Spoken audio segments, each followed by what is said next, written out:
Ladies and gentlemen, please welcome Chairman of Titra, James Huang. 各位女士、各位先生，让我们欢迎外贸协会黄志芳董事长。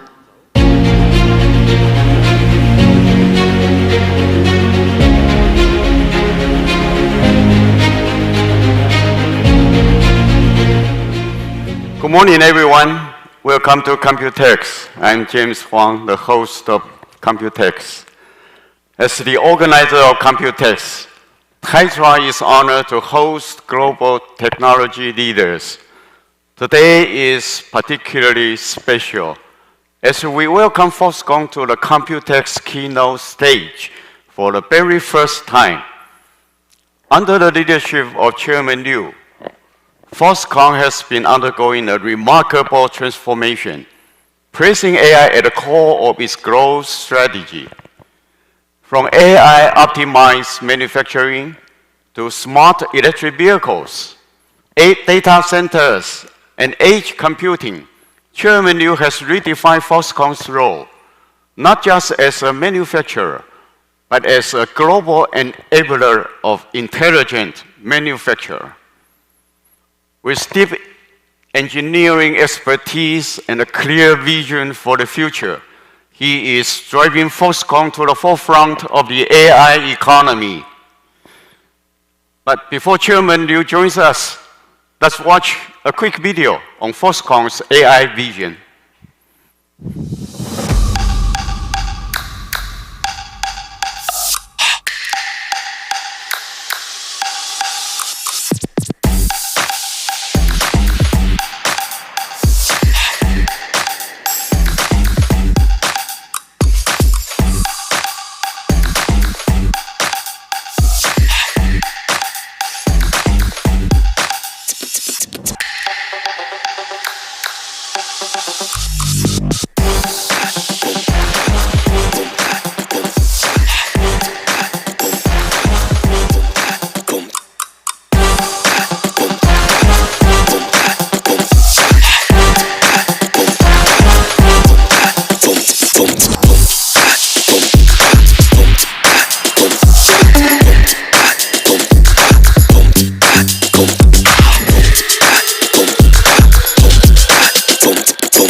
Ladies and gentlemen, please join me in warmly welcoming the chairman of Foxconn, Mr. Yang Liu.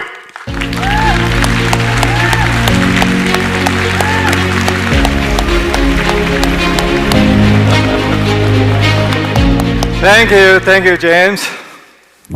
Good morning, everyone. It is a pleasure to be here with you today.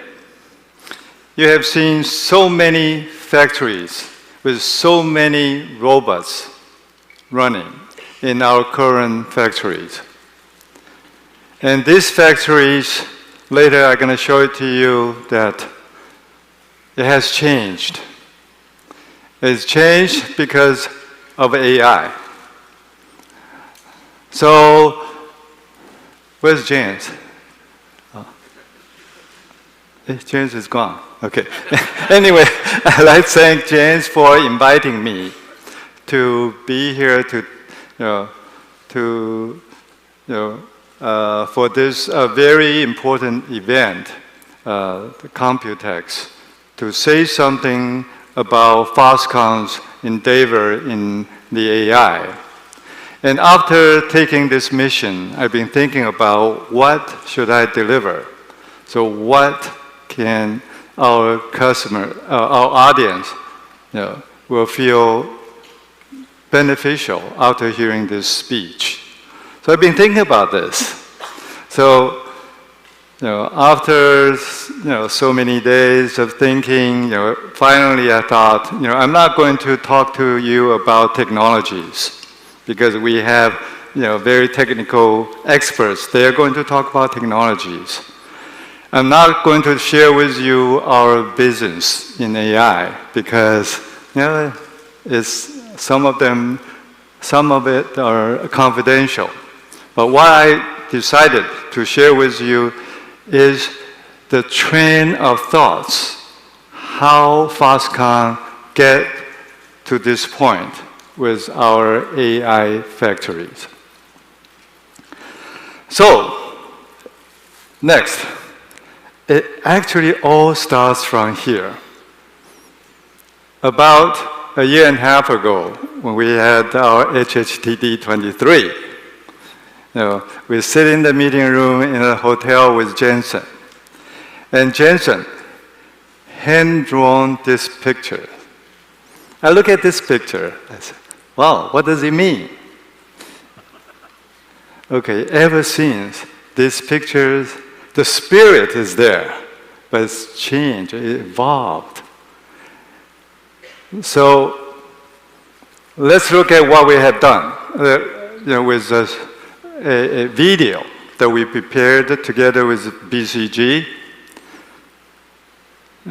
to show you what we have gone through in the last year and a half. Let's play the video. Foxconn is a leader in electronics manufacturing, highly automated and scaled worldwide. Now we're entering a new era, powered by AI. We call it Genesis. With our rapid global expansion, expert production technicians are rising in demand. But seasoned talent is short in supply.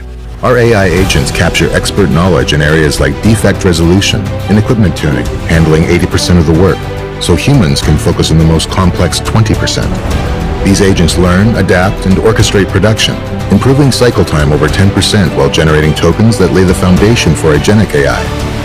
To scale expertise across factories, we're creating next-generation robots that go beyond simple hands and eyes. Using NVIDIA's Omniverse, we train robotic brains using millions of simulations, making them instantly effective in the real world. We call this physical AI, a new form of intelligence that adapts and handles complex tasks with zero human touch. Genesis is a powerful foundation, combining innovative use cases, token repositories, and an enhanced tech stack to deploy AI at scale. Together with leading partners, we are transforming manufacturing. Foxconn Genesis, the next era has already begun. Okay, so this is Genesis.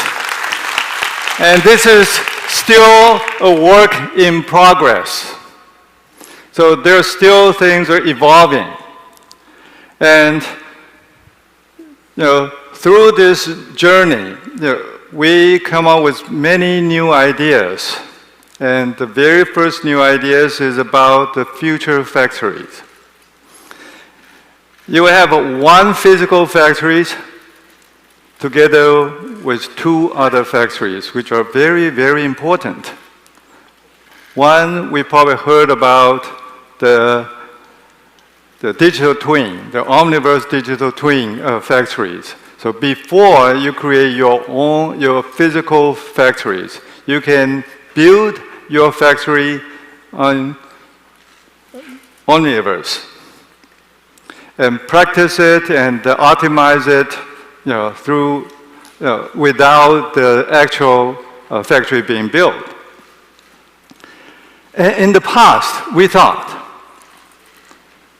with Omniverse, that's already good enough. But with Omniverse, it can already create data. And with that data, if we use it properly with the AI factory, then we may be able to create a base set of model that can be used when the actual factory is built. So we think in the future, the factory will be like this, with the physical factory will appear the last. The first one you will have will be the Omniverse digital twin factory. And then the AI factory will be the second one. And once you have the model built and the digital twin optimized to a certain level, then you can have your actual factory. And that's the vision that we see for the future factories. Next. And what you have seen that with the BCG effort, we have gone through so many use cases. And these use cases, after accumulating many hours of work with our technicians, we have very important finding, which I would like to share with you. And before this experiment or this study, we thought, with Gen AI, we can maybe replace every human. But very quickly, we realized, no, it will not. If you look at this chart, the white curve is a human technician. How many times it will take the technician to try to reach to a certain level. And that's typical human. And with the blue and the green line, this is done with Gen AI's help. And you can tell with Gen AI very, very quickly, with 2 to 3 times of trying, it can reach 80%. But after 80%, look at the curve. It flattened. Okay. So the human can do much better than the Gen AI after 80%. So we come up with this temporary conclusion that with Gen AI, it can help for the 80% of the work. The rest of 20% will still have to be done by the skillful workers or technicians. Okay, that's a very important finding I would like to share with you. Okay, next. And because of the scale of Foxconn's factories, we have central divisions. And we also have many BGs. And the BGs, they have factories across the world. And how we can come up with an architecture that will be able to support this large scale and very complicated implementation. And the model, and at the same time, allows the model to evolve by itself. And it requires a very, very complicated, the architecture becomes very, very important. We're still, it's still evolving. But we think with this initial architecture, we should be able to get to what we want, so that the model, the base model created by the central department, can then be utilized by the BG's factory, all over the world.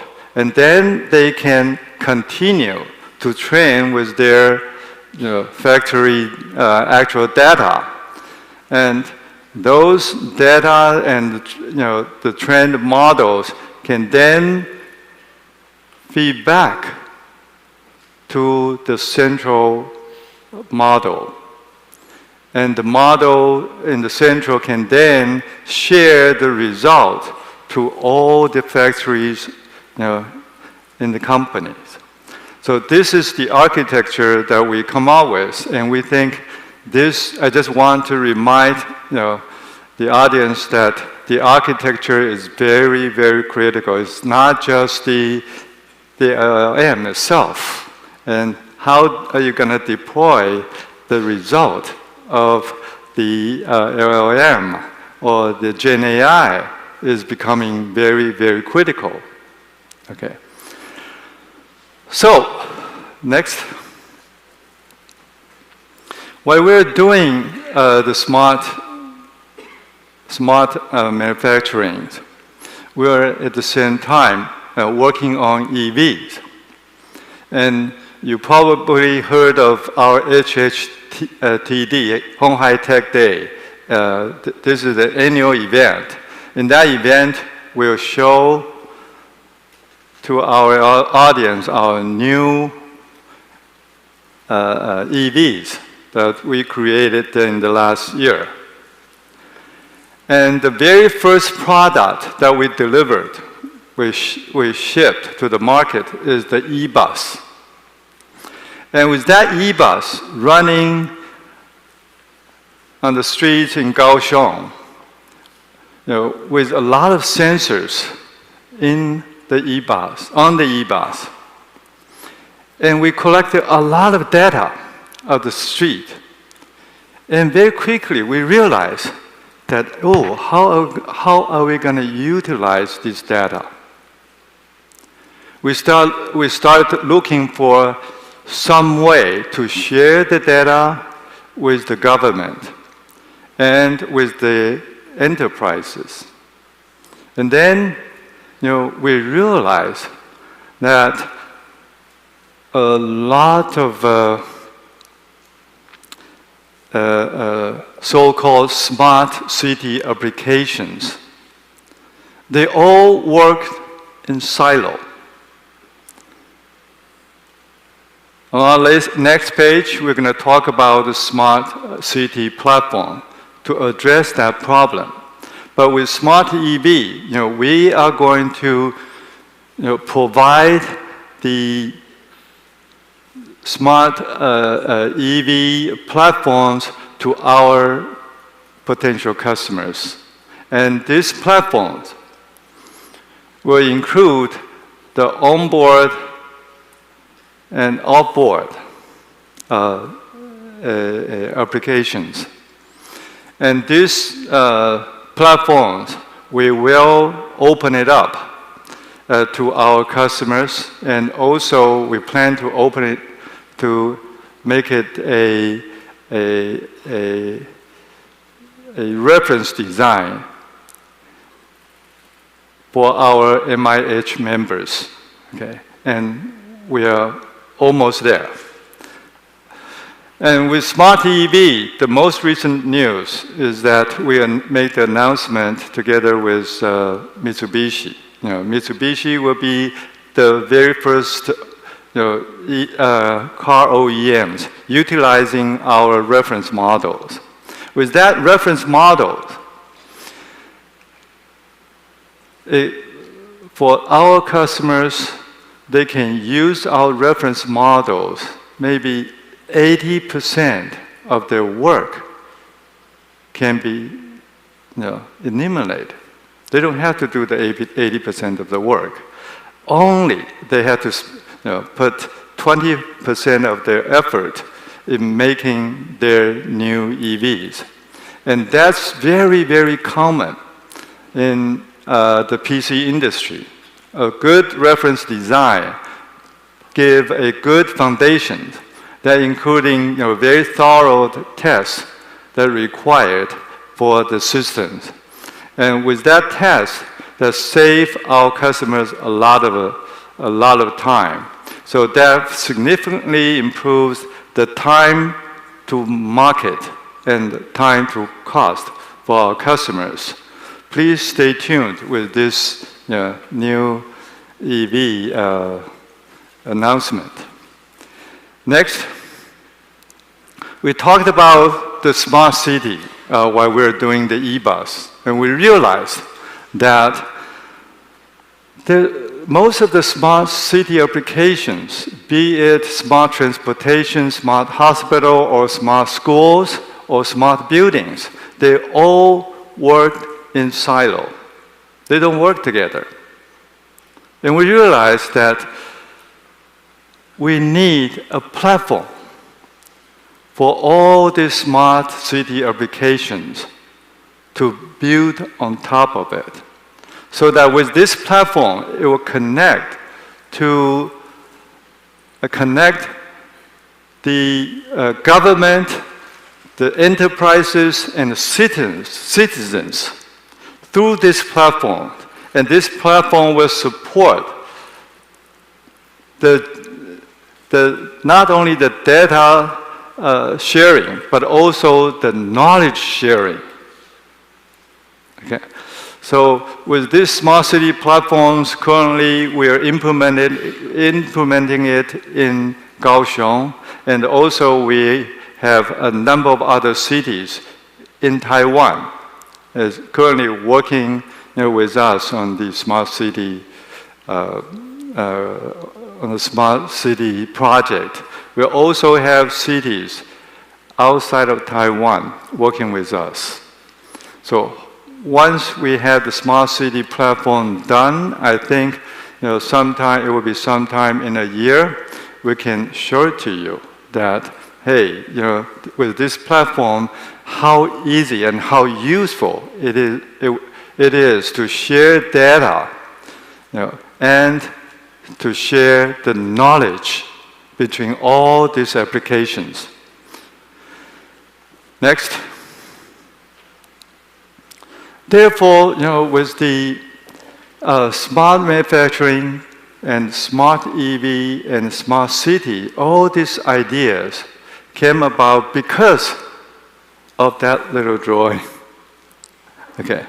And we've been thinking, wow, maybe this is it. We need AI factories to power these three smart platforms. That's how we put all this together. And we make these three platforms and examples of how AI factory can do, what AI factory can do. Okay. So we demonstrated this idea in our, even at the GTC 25. GTC 25 about this idea. So you probably heard about 3+3 initiatives in the past from Foxconn. Now we add another 3 after the 3+3 to make 3+3+3 smart platforms becomes Foxconn's new initiatives. Next. With these three smart platforms, we need to find a model to support it. We've been looking for models that's adequate to support these three smart platforms. We keep looking and realize that most of the foundation models, they're all very generalized. Okay, they don't understand about manufacturing, especially the data. They're all numbers, but the numbers, from different machines means different things, and you have to have some understanding of this data in order to understand what it means. And with that finding, we also, together with EVs, also, it's not a general purpose LLM can handle. The general purpose LLM probably can answer, where you want to go, but would it know, if something going to break up, and the signal that sent from certain module means something will happen in the near future. And this knowledge and these tokens, they're all very, very different. If you don't have special training or special way of processing these tokens, it will give you not just illusion, hallucination, but also illusions or wrong answers. So therefore, we thought we better come up with our model to support these three applications. And therefore, the Foxconn brand idea comes about. And it's built on top of course, open source models. Currently, we're using Llama 3 and 4, and we sort of created high-quality, large-scale pre-training corpus. And Foxconn Kaohsiung data center will be used, and currently is being used, part of it, to build this model. And this first generation model specialized in reasoning, and that reasoning is a little different from the general reasoning because of the applications. Okay, so the agentic workflow for very domain-specific applications, and this is Fox Brain is going to develop to solve the problem I just described. And we plan to open it, to make it open source to the communities. Okay? And hopefully, through your joining the open source communities, we can make this model more powerful, more useful. So with the Fox Brand idea, we think, oh, now that we have the applications, the 3 smart platforms, we know that we are going to build a Fox Brand model to support it. Next. Then what do we build those things, those applications, those systems on? We look around, we realize, oh, NVIDIA is not just a chip company. It has a full stack of software to support it.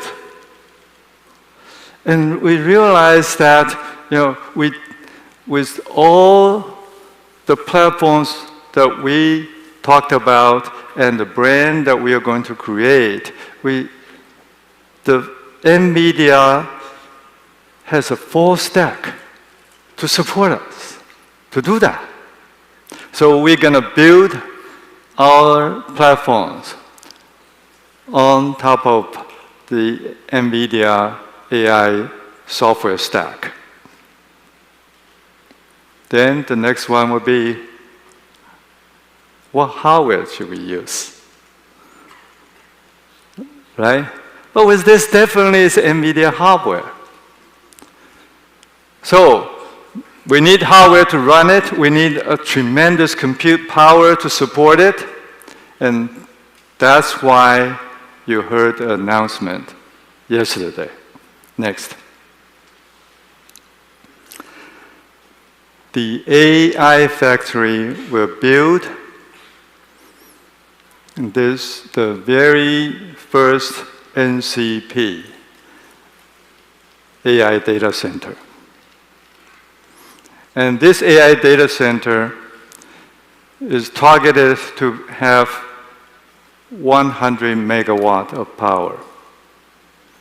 And the power, I don't want to use the word shortage in Taiwan.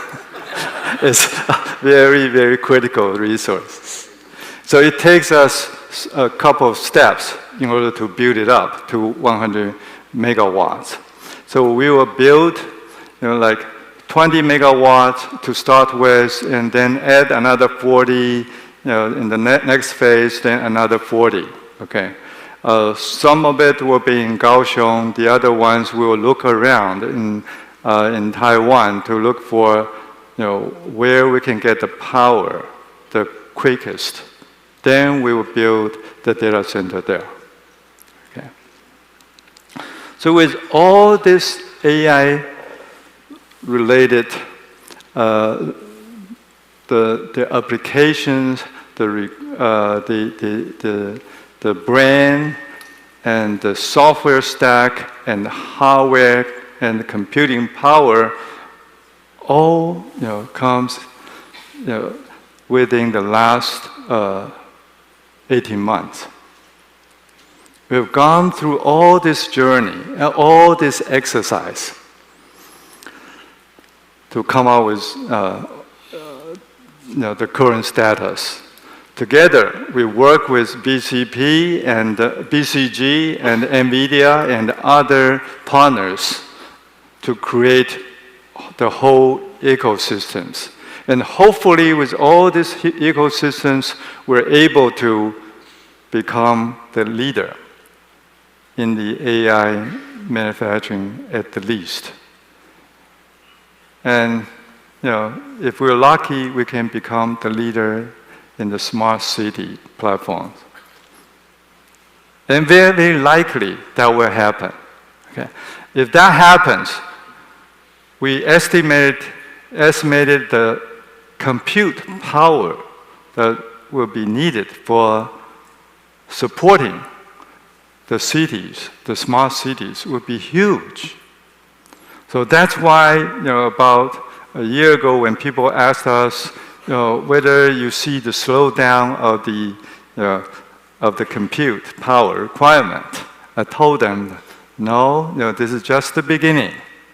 And because we see the application is coming, and we also see the evolvement of the models.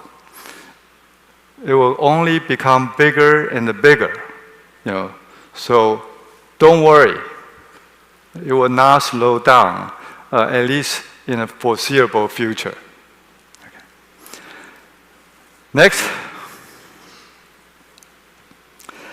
This is another discovery that we had while we're working on the smart city. And we look at the demographic data. And we look at the issues in countries. And we realize that when a country become developed, what will happen?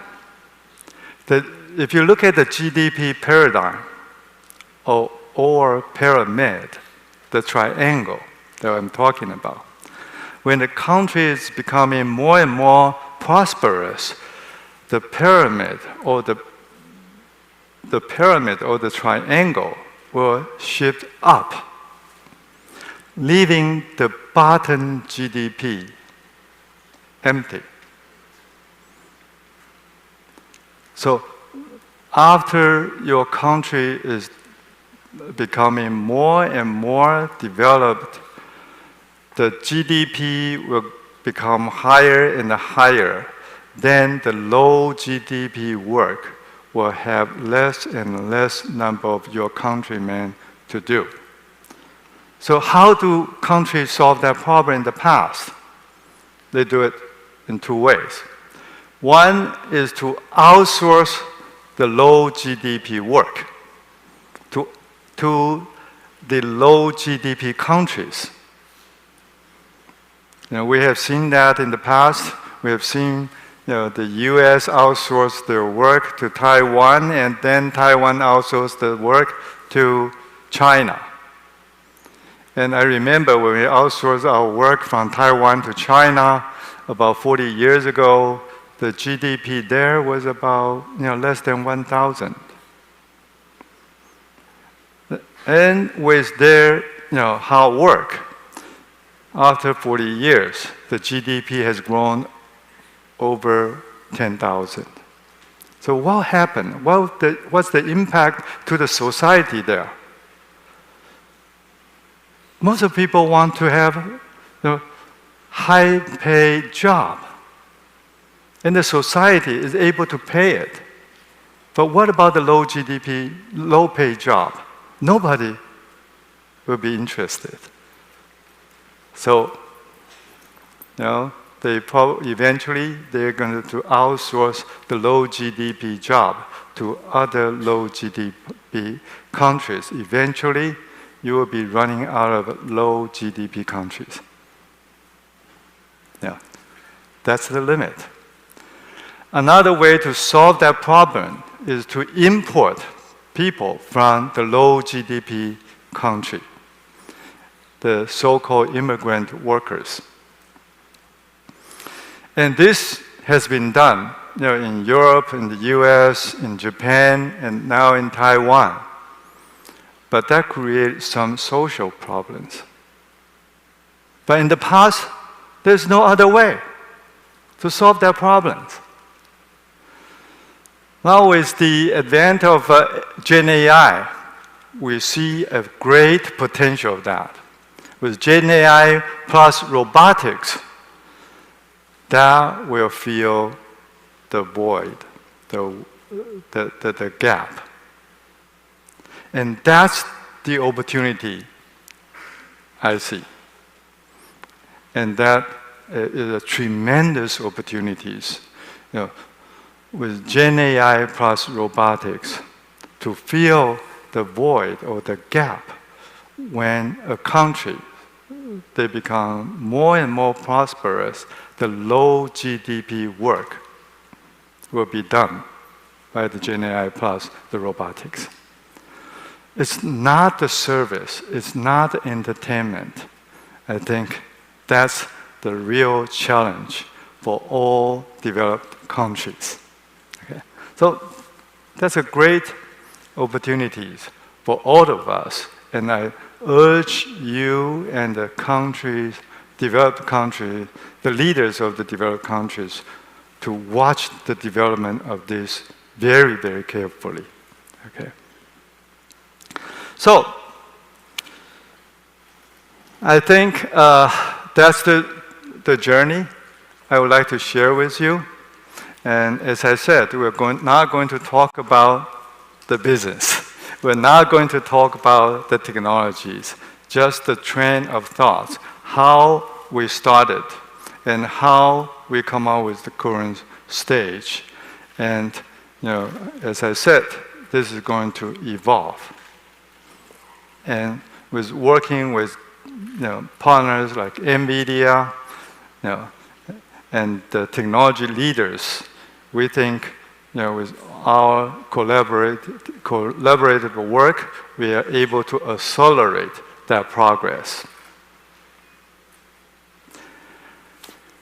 Okay, so before I introduce, this talk is broken into two parts. The first part, I'm almost done with it. The second part, we'll have our special guest joining us. But before I introduce, that man, I would like to make a brief announcement that Foxconn will work with TechOrange to create Taiwan's leading robots community to drive innovation and the industry growth because of that GDP paradigm shift syndrome. Okay? So let's just wait and see. Okay, thank you for listening.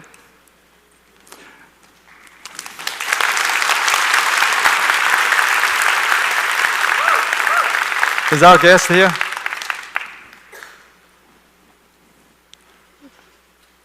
Okay, good. Wait a second. Okay, let's play.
Okay, ladies and gentlemen, let's welcome the superstar of the AI industry and the leader of Team Taiwan. Go Team Taiwan! 大家好。 I don't have to introduce him anymore, right? I still love being introduced. Jensen, I know you have a very busy schedule. Your keynote I honestly have nothing else. Terrific yesterday. Yeah. Thank you. I remember the last time we had our HTD 23 together. We rode in with a Beauty and the Beast SUV. Do you remember? Beauty and the Beast. The car. Oh, okay. The car. In that car, I have to give you, let you know a good news about it. Has been chosen by Mitsubishi to become their car. Wow. And that car will be running on the road roughly about a year from now. Okay. Okay. With the luck you bring. That's awesome. And in the second half of the keynote, what I would like to do is to ask you questions and let you answer. Okay. Okay. So you know, it doesn't matter what you ask. My answer is always the same. I hope I'll ask. Actually, I collected a lot of questions from the industries and from people who care about you, and compile them into 3 categories of questions. Right. Number 1 is business related.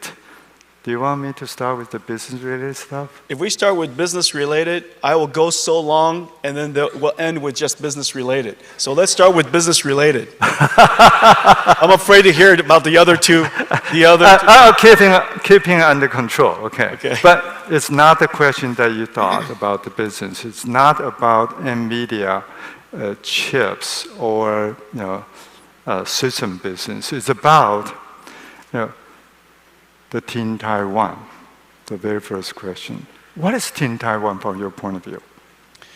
Well, Taiwan is where our most important partners are. We've been coming here for 30 years. Yeah. And somebody did a count. We have 350 partners here. 350? 350. Wow.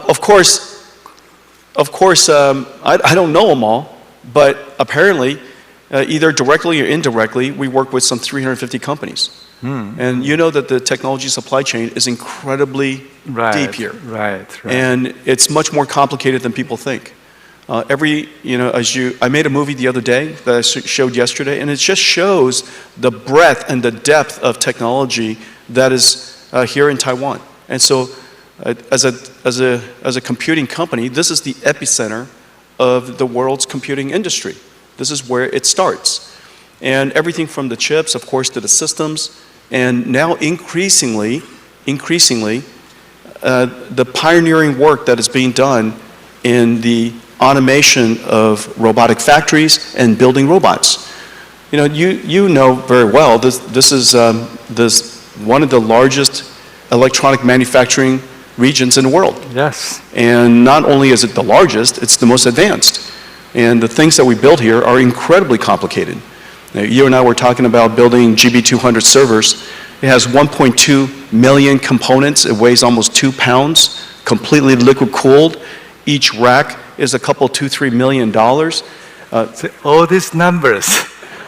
And remembers. Yeah, and so they're not that hard numbers. And just so you know, I rounded them all. It's 1.8 tons. It's 1.12 million parts. Yeah, so I rounded it up for your benefit. So anyways, the technology is incredibly complicated. In order to build one of those Grace Blackwell racks, how many companies were involved and how much robotics technology is actually involved. So if you look at the work that we've done. In the last 2 years since you and I were on stage together, starting to talk about AI and robotics, since then, Foxconn is using NVIDIA Metropolis for smart cities, NVIDIA Metropolis for smart factories, NVIDIA Isaac GR00T for robotics, NVIDIA Drive for autonomous vehicles, NVIDIA Omniverse as the digital twin operating system for all of that. And yesterday we announced that we're going to build an AI factory for you to use, for me to use, and for Taiwan, the entire ecosystem to use. Yes, yes. And so now Foxconn is going to be a world-class regional cloud provider, AI cloud provider.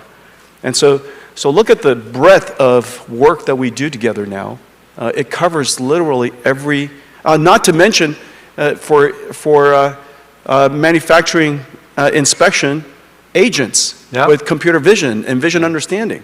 And so everything from agents to robots to, robots with wheels, robots that are orchestrating robots to build robots, And so this is I've seen that. This is robots building robots. Yeah, this is in person. This is literally it's happening. Foxconn. This is Foxconn. One of the most advanced technology companies in the world. You just happen to apply technology to manufacturing. We apply technology for technology's sake. You apply the technology to apply for manufacturing. And so we shouldn't be surprised, but everybody should be deeply impressed by the technology of Foxconn. Thank you very much. And so did you notice? I just want to demonstrate something. It didn't matter what he asked. No, I asked only one question, and that question.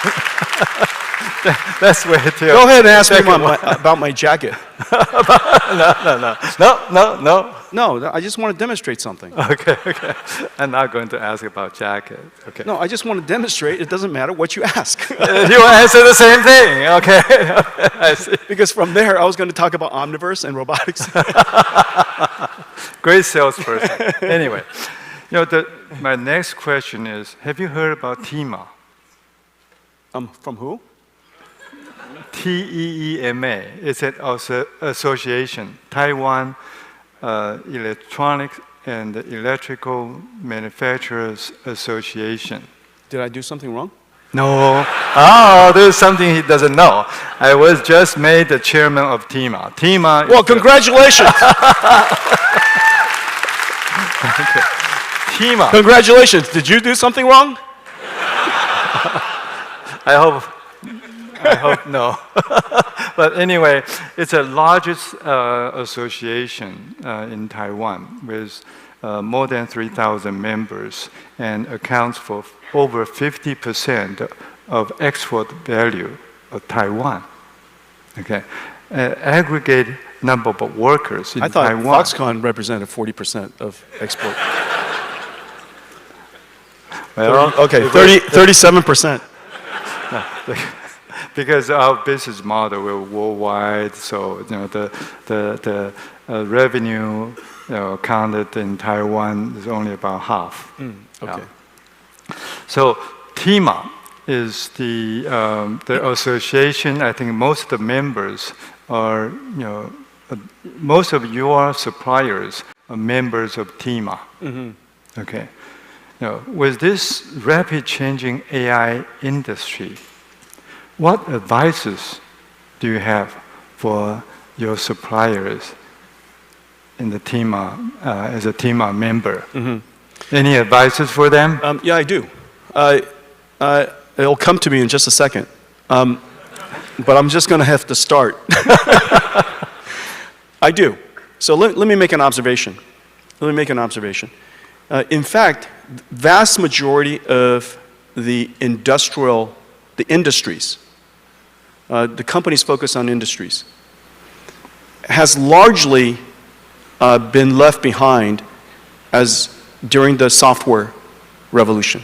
And the reason for that is because you're obviously industrial because you understand mechatronics. You understand mechanicals, you understand chemicals, you understand the deep physics part, the sciences part of industry. That industry was formed out of the last industrial revolution. And Taiwan is excellent in those industries. But when software came, it was a brand new skill, and those skills were quite unusual and quite unnatural for these companies. Number one. Number two, first observation. The second observation is that when AI started 10 years ago, it was very interesting, but not very useful.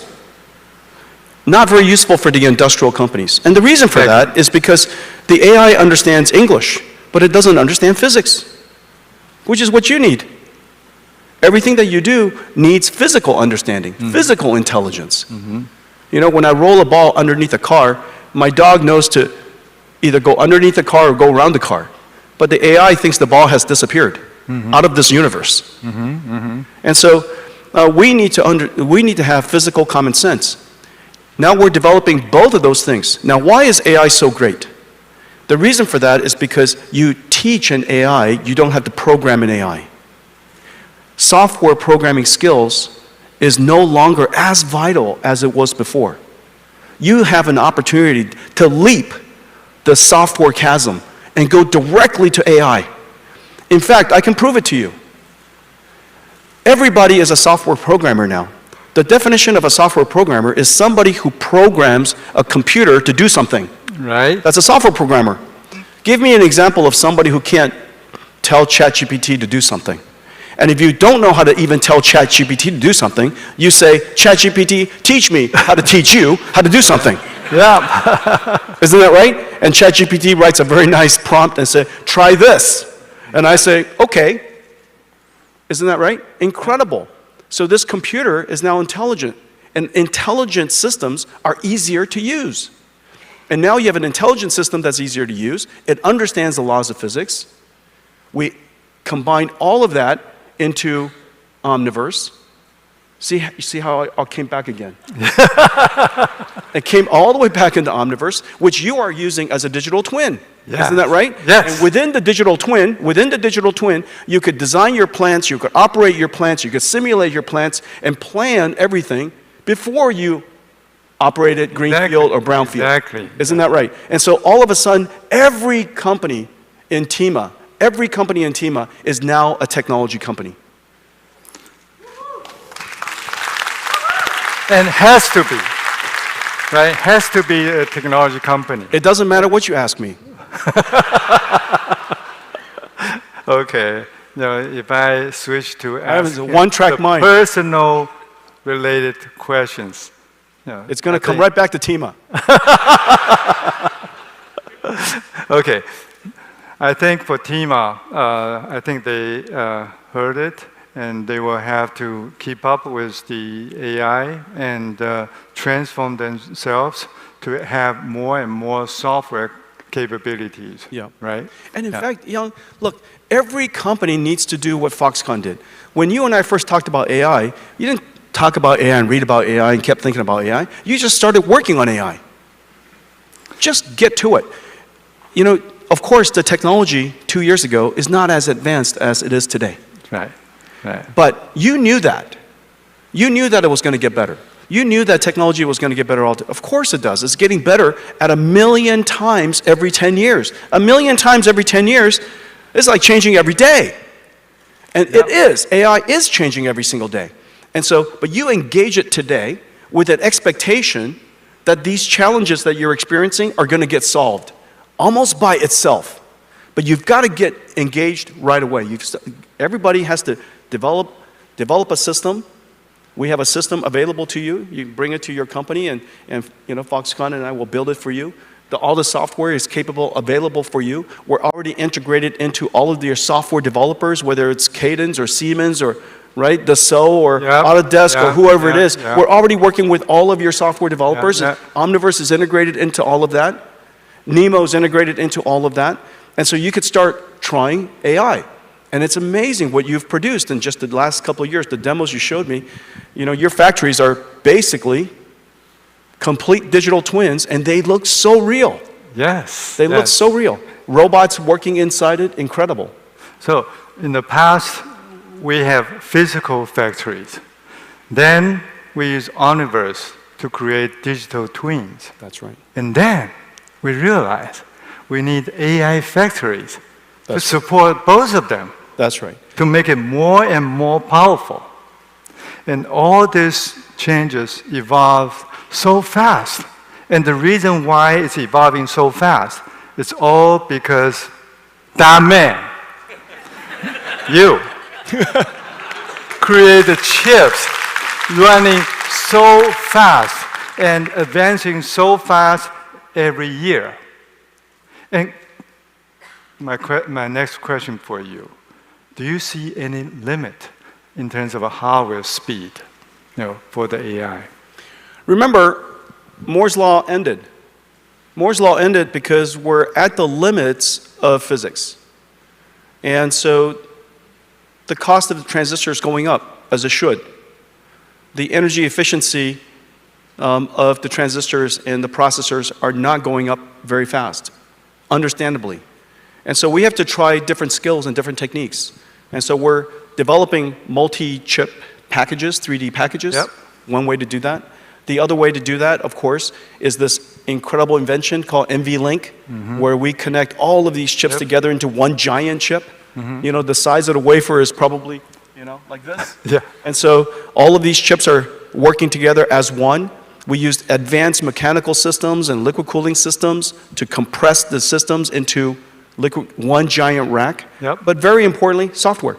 Our architecture and the algorithms that we're developing on top of it allows us to reformulate the AI models, reformulate how the work is distributed across these supercomputers. The networking, of course, is a big challenge and a big opportunity. Instead of passing information back and forth, we could do in-network, in-fabric reduction. Yep. And so, we all send our answer together for us to combine all the answers. But why don't we just send it to the network? The network combines the answers and already sends it back to us, so we don't have to receive it. So we reduce the amount of traffic like practically in half. And so all of these clever ideas combined has allowed us to improve AI performance tremendously. People say it's about, 2x every 6 months. I actually think it's probably working faster than 2x every 6 months at this point. It's probably like 2x every 3 months. The combination of all these things, I call it full stack, but basically you're innovating chips, innovating systems, innovating at the data center, innovating the operating system of the data center, and innovating the model all at the same time. So from what you see so far, only the sky is the limit. Looks like it. Only the sky's the limit. And this is the really amazing thing, Young. So there's the computer industry that was created. And remember, the first time I realized this was going to be an industry, that the computer industry was going to be, was when Bill Gates, in one of his interviews, and he was so young. It was 1984, maybe 1985. I heard an interview where he said that Microsoft is not a maker of word processors or spreadsheets. It's a manufacturer of software. And at the time I heard it's a manufacturer of software. What does that mean? Software is so easy to manufacture. You write one copy and the rest of it is duplicated, okay? And the rest of it is free. And so how would you create an industry where everything that you produce is free? Well, of course, he invented licensing. Yeah. And so I didn't realize what he had in mind was a whole bunch of lawyers. But more importantly, what he meant was there's a methodology, there's a production methodology associated with software, and look at all the software they produce today. It was a visionary idea, and now it's a $1 trillion industry. Well, our industry, remember, AI is a great technology, but AI is also an industry in itself.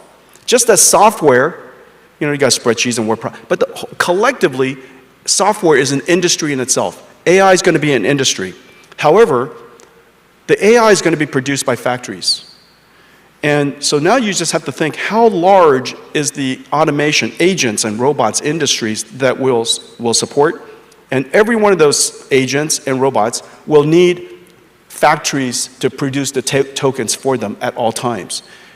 I think that we've unquestionably discovered, invented, created a new multi-trillion-dollar industry, which is the reason why everybody's so excited about it. Excellent, excellent. Okay, so the time is running short. I'm trying I have so many other much questions. as I can to exhaust all of the time. Thank you, thank you. Then I'm going to skip some of the technology-related questions. I'm going to go to the personal questions. I hope you will not be offended. Okay? Let's take a technology question. In China, Everybody knows all my favorite restaurants in Taiwan anyway. No, it's not that. It's not Everybody that. knows where I'm going to be this afternoon. It's not that. There's an old Chinese saying that every successful man stands a terrific woman. I'm not going to ask you who that woman is. But I want to ask you, do you... I hope it's the same one I have in mind. So, do you want to say something to her? Openly? Openly? I say the same thing to her every day. Love you, honey. And so anyways, I met her when I was 17 years old, and she had just turned 19. And so I dated an older woman for most of my life. What part of the States you met her? Oregon. Oregon? Yeah, we were lab partners in electrical engineering. Oh, lab partner. Okay, so imagine the odds. Imagine how smart you have to be to achieve this, okay? So there are 250 students in electrical engineering fundamentals. There were only 3 girls. I was also statistically impossible. Not only that, it is very clear who's the youngest person in class. I was 128 pounds going to college. Whoa. I graduated at 132 pounds or something like that. Okay? I was 128 pounds. And so I looked like a kid when in a room of adults. And so I just went up to her, and I noticed this beautiful girl in the class. Listen. And I went up to her, and I used my superpowers. Superpower? Because I knew, just looking at the audience, who everybody knows what my skills are. And so I just told her, would you like to see my homework? Because those are my superpowers. The homework. Everybody has superpowers. And so I also told her that I don't know what grades you have, probably very good. However, if you study with me every Sunday, I promise you'll get straight A's. Every Sunday. And so I had a date every Sunday. Oh, I see. Very smart. Yes. Yeah. That tells us the reason why he is so successful starts from age 17. Okay, not just now. Okay, my last question for you is that everybody is curious about your jacket, but I'm not. Recently your watch is becoming very popular. I don't know. You don't know. Where's your watch? I don't wear a watch. But on the news, is that fake news? Yeah, it's fake news. Oh, really? Oh, that's a fake news. Yeah. Then I have to tell my wife, Yeah, that's a fake news. I'm not going to buy you a watch at that price. Okay, that's a fake news. That's it? No, that's fake news. I don't wear a watch. I see no watch. I don't care about the time. Right now is all that I would care about. That's why I don't wear a watch. I'm 100% right here. Okay. He really confused me. Is that watch news a fake news? It's probably a fake watch.